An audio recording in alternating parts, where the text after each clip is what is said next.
What is love? According to our culture, love is love. This phrase, love is love, seems pretty self-explanatory. However, this phrase, as it's commonly used today, pushes a very unbiblical meaning. Love is the phrase most often heard from members of the LGBTQ+ community. One activist was quoted saying to me, "Love is love means that my friends and family and anyone who might love someone is able to love them freely and willingly. No one is telling them that that's not okay." On the surface, this seems harmless. But when we dig in and look at this quote, we see that it's not harmless. What does love mean in the context of this quote, and what drives it in our culture today? Simply, those who use the phrase love is love are making the point that all that is called love is equally valid and valuable, no matter the object or the way it is expressed. All people should be allowed to love whoever they want, however they want, and whenever they want. As long as someone is feeling valued, experiencing happiness, and finding sexual satisfaction, it doesn't matter the relationship. Love is love.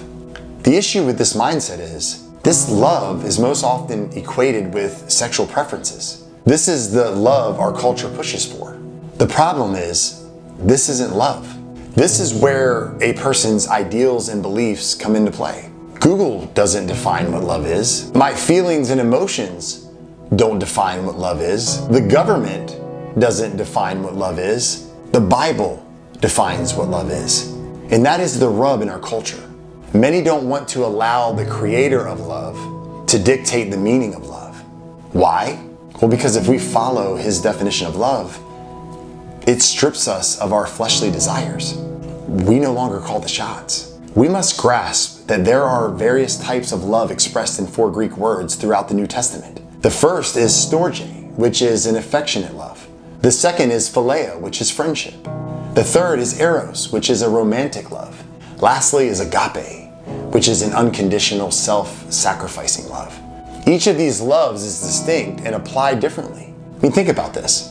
I love my dog, but I don't love my dog the way I love my wife. I love a good cheeseburger, but I don't love a good cheeseburger the way I love my children. In other words, one love is not equal to another love. Does that make sense? So to flippantly say love is love and not give any explanation of what love actually means is dangerous and completely ignorant.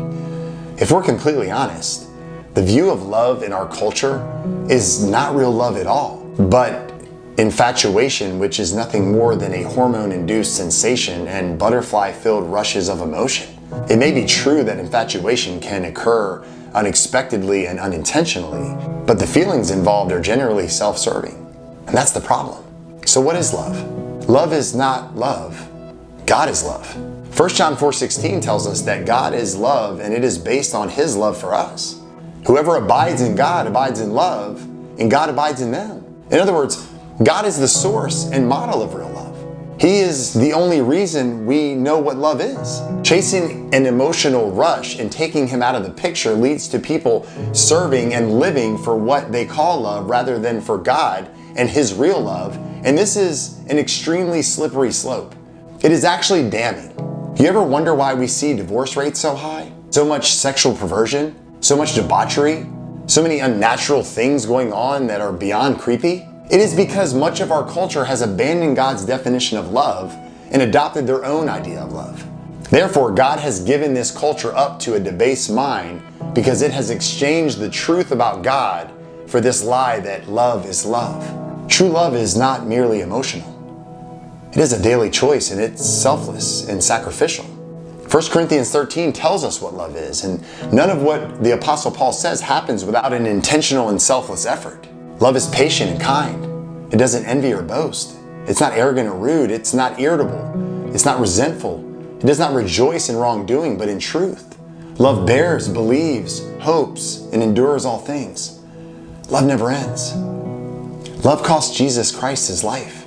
Love cost God his only son. Love is not just love. Love is God, and God is love.